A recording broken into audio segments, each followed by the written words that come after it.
tout cas, vous avez bien du courage d'être restés.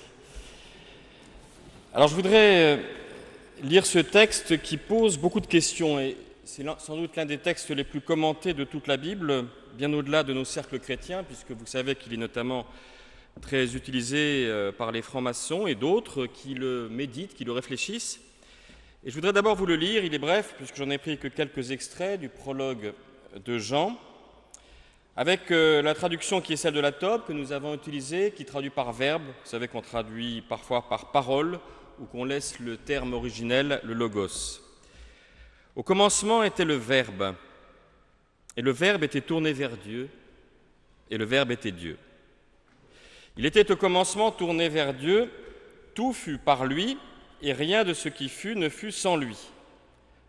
En lui était la vie, et la vie était la lumière des hommes, et le Verbe s'est fait chair, il a habité parmi nous, et nous avons vu sa gloire. Cette gloire que, Fils unique, plein de grâce et de vérité, il tient du Père. Alors c'est vrai, je disais, c'est un texte très commenté. Mais souvent d'ailleurs dans le christianisme, pour ne parler que de nous, on ne retient de ce texte qu'une classique théologie de l'incarnation. Dieu s'est fait homme, circuler, il n'y a rien à voir. Ambiance, dirait mon ami Gilles.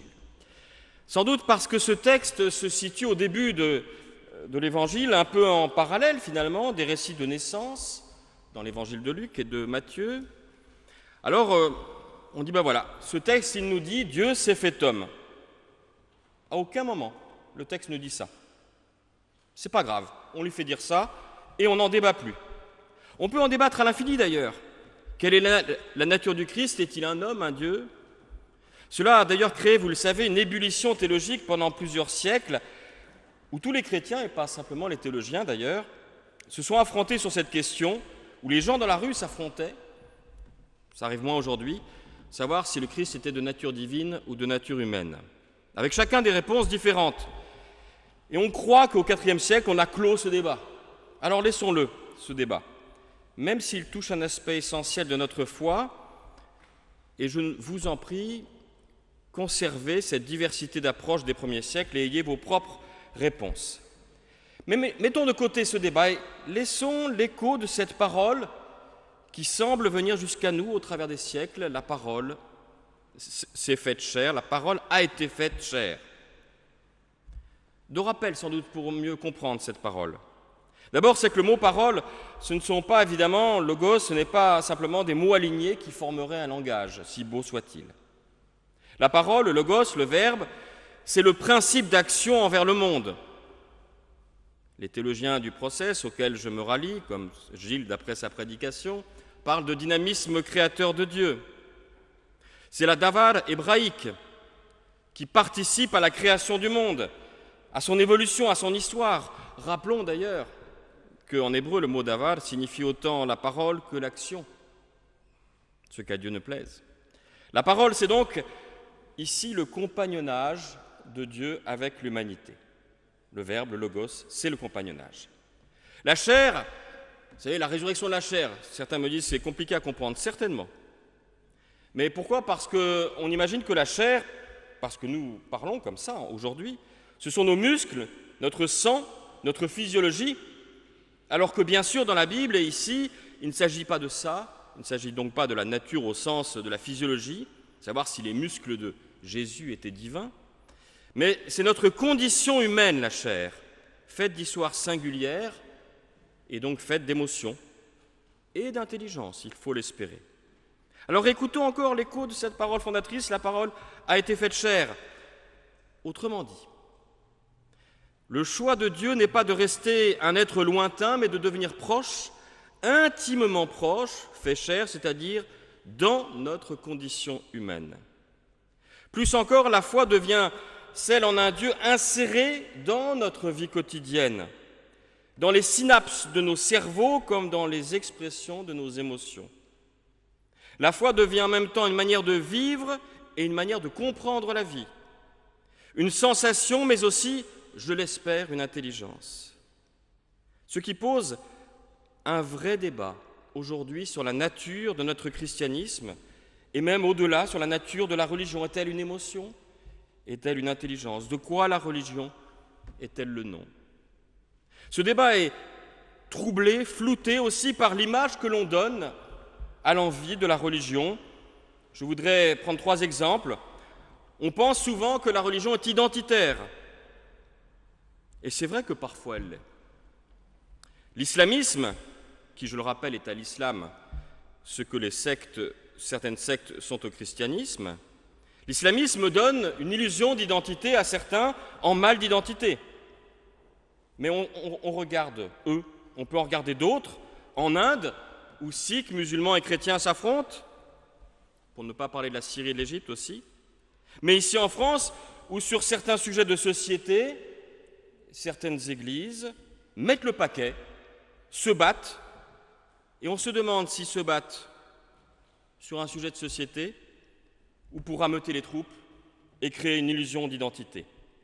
C'est tellement plus facile d'être contre que de proposer des choses. Illusion aussi de l'identité de la religion qui serait une béquille. La religion sert à nous aider, sous-entendu nous, les gens, les pauvres crétins que nous sommes. Alors, excusez-moi, mais je préfère assumer l'humilité de ma fragilité plutôt que l'orgueil de croire que je me suffis à moi-même. Et puis c'est vrai aussi, dans les milieux intellectuels et médiatiques, souvent une opposition à la raison. Être dans une religion ou être religieux, c'est mettre en berne sa raison. On brocarde ici un penseur parce qu'il est croyant. Sa pensée serait sous perfusion d'une foi, ou pire, d'une église. Il serait un pantin de marionnette. Eh bien, à l'inverse, la parole a été faite chair, Jean 1, le prologue de Jean, refuse cette manière de comprendre. La religion n'est pas la protection identitaire de ma personne, ce n'est pas la chair que je rends parole, c'est la parole qui est faite chair, donc un mouvement qui va de Dieu vers l'être humain. Ce n'est pas le renforcement de mon groupe, de mon identité, de ma communauté en un Dieu fantasmé. La parole a été faite chair. Si Dieu est cette parole qui s'insère dans tous les méandres de ma condition humaine, eh bien ce n'est pas une béquille ou ça devient une drôle de béquille, reconnaissons-le.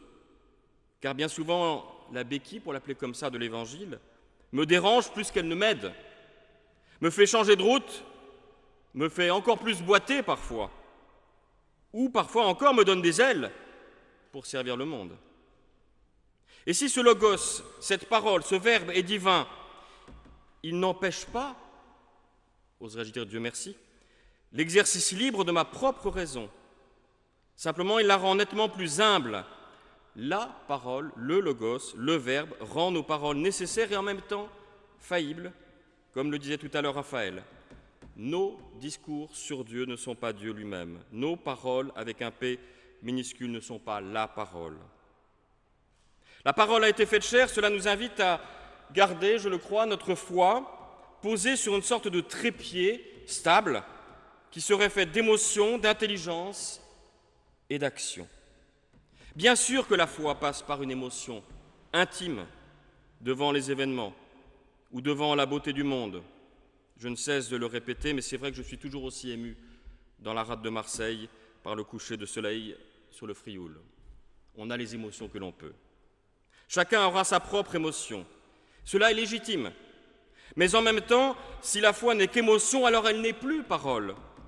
Elle n'est plus ce logos, elle n'est plus ce verbe. Elle se vide de sa substance pour n'être qu'une agitation d'un groupe où la raison serait en berne, et parce qu'on agite un chiffon vert, on croit alors que l'on pense. Bien sûr que la foi est intelligence, c'est-à-dire regard porté sur le monde. Et je ne cesserai de le répéter. En français, en vieux français, penser avec un A et penser avec un E sont les mêmes verbes. Penser, c'est mettre des pansements. Ou l'inverse. Mais en même temps, si nous considérons que la foi se contenterait alors d'être cette intelligence sans émotion, d'un discours sans émotion, alors ce serait une foi désincarnée.